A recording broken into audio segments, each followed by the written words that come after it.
प्यारे बच्चों, आज हम कक्षा 10वीं गणित ऊंचाई और दूरी से संबंधित इम्पोर्टेंट प्रश्न लेके आए हैं। 6 नंबर के लिए प्रश्न एग्ज़ाम में पूछे जा सकते हैं, है ना। तो आइए हम चलते सीधे हम प्रश्न की ओर। यहाँ पर देखिए प्रश्न है, एक मीनार के आधार से एक सरल रेखा में ए और बी दूरी पर स्थित दो बिंदुओं से मीनार के शिखर के उन्नयन कोण पूरक कोण है, तो सिद्ध करके दिखाना है मीनार की ऊंचाई रूट ए बी होना चाहिए। ये ऐसा उत्तर आना चाहिए। आप इसको थोड़ा सा आराम से पढ़ें। एक मीनार के आधार, मीनार कैसा होता है? लंबवत होता है, ठीक है ना। तो सबसे पहले हम यहाँ पर एक मीनार बना लेते हैं, ये मीनार है, ठीक है। ठीक, मीनार को मान लेते हैं ए और बी। ध्यान दीजिएगा, जैसा कहा गया वैसा आप काम करेंगे। ये मीनार है, ठीक। मीनार के आधार से, आधार का मतलब धरातल पर, ये धरातल आधार है आपका, ठीक है ना। सरल रेखा में, ये सरल रेखा है आपका, ए और बी दूरी पर, है ना। मान लेते हैं ये आपका मीनार का पाद बिंदु है और यहाँ से ए दूरी पर, मान लेते हैं यहाँ से यहाँ तक की दूरी क्या है? ए है। यहाँ से यहाँ तक की दूरी क्या है? स्मॉल ए। इसको मान लेते हैं बिंदु सी, ठीक है। और बी दूरी पर, है ना, यानी यहाँ से लेकर यहाँ तक की दूरी को मान लेते हैं बी। ध्यान देंगे, यहाँ से यहाँ तक की दूरी को स्मॉल बी और इसको कैपिटल डी मान लेते हैं, ठीक है। तो यहाँ पर कहता है कि दूरी पर स्थित दो बिंदु, तो दो बिंदु क्या है? सी और डी से मीनार के शिखर, ये मीनार का पाद बिंदु, ये मीनार का क्या है? शिखर, यानी ऊंचा ऊंचा हिस्सा।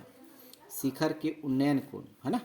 उन्नयन कोण बनेगा कहाँ पर? दो बिंदु पर, ए और बी बिंदु पर। ए है ना, यहाँ से यहाँ तक की दूरी क्या है? ए दूरी।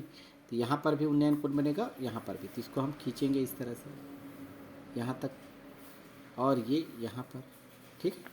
तो कहता है कि उन्नयन कोण क्या है? पूरक कोण है, ठीक है। मान लेते हैं इसको कोई कोण मान लेते हैं थीटा। तो ये दूसरा जो कोण बनेगा इस कोण का क्या है? पूरक है। तो पूरक क्या होता है? 90 माइनस थीटा होता है। तो इस तरह से हमें पूरक कोण भी प्राप्त हो गए। तो हम इसको लिखेंगे कैसे? चलिए हम आपको बता रहे हैं। तो माना कि, ठीक है, माना कि ए बी क्या है? मीनार है, ये लिख लीजिएगा, ठीक है। और ए बी बराबर क्या है? ऊंचाई को मान लेते हैं एच। एच बराबर आपके क्वेश्चन मार्क, एच का मान आपको क्या करना है? ज्ञात करना है, ठीक है। बी से सी का मान, बी से सी का मान क्या है? ए। और बी से डी का मान कितना है आपके पास? आपके पास है बी, ये आप लिख लीजिएगा, ठीक है। तथा कोण सी और कोण डी क्या है? पूरक कोण है, पूरक कोण है, ये आपको लिखना है, ठीक। यहाँ तक हो गया। अर्थात कोण सी पर क्या है? ए अल्फ़ा या फिर थीटा मानेंगे, अर्थात कोण सी बराबर हमने माना है थीटा, तथा हमने क्या माना है? कोण डी पर क्या माना है? 90 माइनस थीटा, ये माना गया है। तो चलिए देखते हैं ये कौन सा त्रिभुज बन गया हमारे पास। पहला वाला थोड़ा सा मैं इसको रफ में बता रहा हूँ, आपको ऐसा नहीं करना है, सिर्फ समझने के लिए। ये वाला यहाँ से यहाँ तक समकोण त्रिभुज बनेगा, यहाँ पर 90 अंश का कोण। मैं इसको थोड़ा कलर कर देता हूँ ये समझाने के लिए। ये देखिएगा, एक समकोण त्रिभुज बन गया। तो समकोण त्रिभुज में हम क्या करते हैं? पाइथागोरस प्रमेय का वैल्यू निकाल सकते हैं। तो यहाँ पर आपके पास आ जाएगा त्रिभुज ए बी सी में, क्योंकि ये क्या है? समकोण है ना। अब यहाँ पर समकोण है, थीटा के सामने वाला भुजा लंब होता है, ये आधार होगा और ये वाला कर्ण होगा। तो इसमें हम क्या कर सकते हैं? टेन का फार्मूला लगा सकते हैं, क्योंकि लंब आधार से संबंधित है। तो हम क्या करेंगे? टेन, है ना, टेन थीटा, कोण का मान क्या है? थीटा। थीटा बराबर, है ना, कोण सी पर थीटा ही कोण है, तो लंब बटा क्या होगा? आधार। तो लंब भुजा क्या है आपके पास? ए बी है, और आधार भुजा क्या होगा आपका? B C. चलिए थीटा की जगह थीटा ही रखेंगे, तो यही रहेगा आपके पास, टेन थीटा बराबर ए बी का मान देखो, ए से बी का मान क्या है? एच बटा बी सी का मान देखेंगे क्या है? स्मॉल ए। तो आपका आ गया समीकरण पहला। इसी प्रकार से हम देखते हैं आगे, इसको हम फिर से कलर करते हैं। यहाँ पर देखो, ये वाला ए बी, और इसको हम यहाँ डी तक लेके जाते हैं, ये वाला, ये भी समकोण त्रिभुज होगा, ए बी और डी।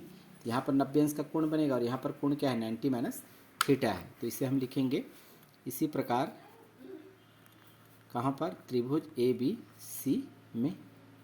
तो क्या हो जाएगा? Tan theta is equal to लंब भुजा क्या होगा? ए बी, और आधार भुजा क्या होगा? B D. चूँकि थीटा की जगह क्या है आपके पास? 90 माइनस थीटा लिखेंगे यहाँ पर। तो टेन थीटा के स्थान पर क्या लिखेंगे? 90 माइनस थीटा बराबर ए बी का मान क्या है हमारे पास? एच है, बटा बी डी का मान अभी हमने लिखा है, बी डी का मान क्या है? Small B. अब देखो इसमें फार्मूला लग गया, टेन 90 माइनस थीटा। तो टेन क्या होता है, कॉट में बदलता है, तो इसको हम बदल दें, कॉट थीटा की जगह थीटा, कॉट थीटा बराबर एच बाई बी। ये आ गया समीकरण दूसरा। पहला और दूसरा को देखेंगे तो हम दोनों का क्या कर दें, गुना कर दें। आपको क्या लाना है उत्तर, रूट ए बी लाना है। किसके बराबर, मीनार की ऊंचाई यानी एच का मान रूट ए बी आना चाहिए। तो इसको हम देखते हैं कंटिन्यू। हाँ, अब पहला और दूसरे को क्या करेंगे, आपस में गुना करेंगे। तो यहाँ लिखेंगे समीकरण पहला गुना समीकरण दूसरा। बहुत ही सिंपल तरीके से बना सकते हैं। ये वाला पहला है और ये वाला आपका दूसरा है। दोनों का गुना करेंगे, बाएं पक्ष बाएं तरफ से गुना होगा, यानी कि tan theta into cot theta बराबर एच ए गुना होगा एच बी।